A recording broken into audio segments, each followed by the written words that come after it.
Southern African region continues to grapple with really high levels of poverty and inequality and multiple vulnerabilities, hence the reason why the sub-region is performing poorly in all metrics of poverty and inequality.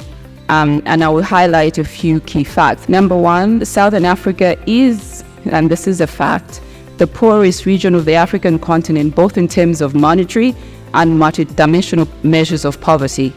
About half, around 45% of its population is living in extreme poverty, which is a paradox, as the region is also the one of the richest, relatively more developed, industrialized, and largely stable relative to other regions of the continent. Poverty threatens the attainment of the most sustainable development goals, as well as Agenda 2063, as it encompasses deprivations in virtually all aspects of human development and is often a larger symptom of challenges in development processes, showing up in poor metrics on life expectancy, literacy, education, income, standards of living, and quality of life, amongst others. The sub-region is also the most unequal of all regions in the world, and this is big. It's not just in Africa, but in the world, both in terms of distribution of income and wealth. We have, for Southern Africa, 6 of the 10 most unequal countries in the world in terms of income are found in this region. And our meeting objectives do encompass a multifaceted exploration of poverty, inequality, and regional economic integration. This meeting does hold the promise of transformative change, as it aims to critically examine the draft report on the status of poverty and inequality in Southern Africa, also to identify gaps and propose policy solutions and promote really invaluable experience sharing amongst all of you. We are also here to assess the potential of the Africa Continental Free Trade Agreement in reducing poverty, inequality, and vulnerability in the region. The multi-dimensional nature of poverty and Southern Africa's paradoxical high rates of poverty and the structural causes of poverty, they demand our attention. We mustn't allow the normalization of the paradox which my colleagues mentioned.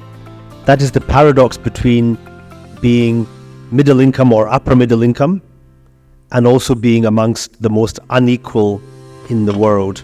In parallel, in these 2 days, we also wish to emphasize the fundamental importance of regional integration for promoting peace, stability, and economic growth in Southern Africa.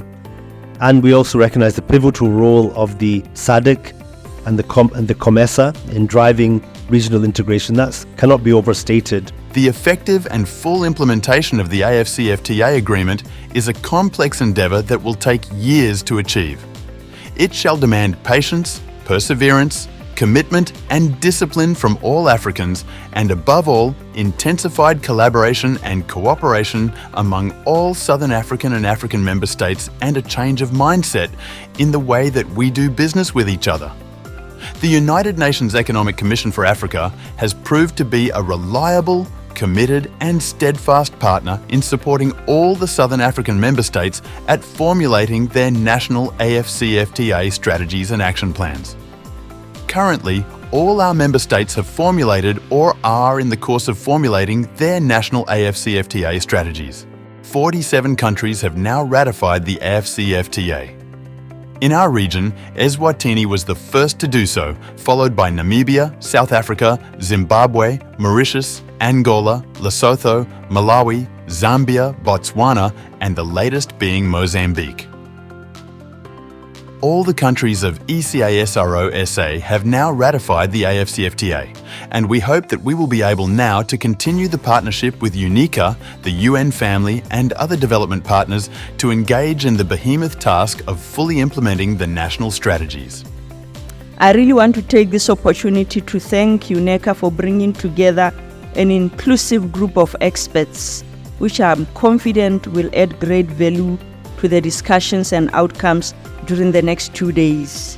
Today, once we are done with the formal procedures, we will interrogate issues around poverty within the region and how the AFCFTA can assist in containing the high levels of poverty and inequality in Africa. The Botswana government is committed to addressing poverty and inequality, and this is key as it contributes to Botswana's attainment of the UN Sustainable Development Goals, particularly SDG Goal number 1 on poverty eradication and number 10 that speaks to reduced inequalities.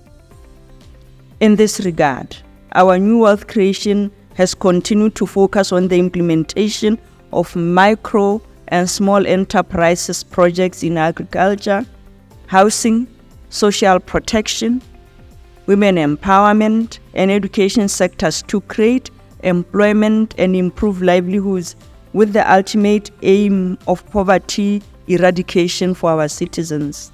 I'm pleased that this meeting will focus on interrogating the status of poverty and inequality and their interplay with vulnerability in Southern Africa, as well as assess progress made in meeting national, regional, and international agenda, such as the African Union Agenda of 2063 and the 2030 Agenda for Sustainable Development. All this in the quest to steer policy and action to accelerate progress towards poverty, inequality, and vulnerability reduction in the sub-region, and to meet related commitments at various levels, as well as leverage opportunities thereafter presents to addressing the poverty and inequality challenges.